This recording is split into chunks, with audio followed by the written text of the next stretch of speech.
shu kungacha 3 xil ma'no o'rgangan ekanmiz. Man nafiya. Manfiy qiladigan ma, ya'ni gapni bo'lishsiz shakliga o'zgartirib qo'yadi. Ma indi kitob. Menda kitob yo'q. Ma fahimtu dars. Darsni tushunmadim.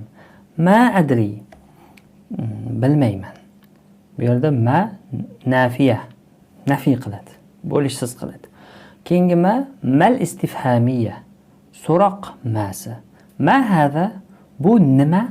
Nima deb so'raymiz-ku, shu nima ma'ga to'g'ri kelsa bu istifhamiya deyilar ekan, so'roq ma'si. Masmuka, isming nima?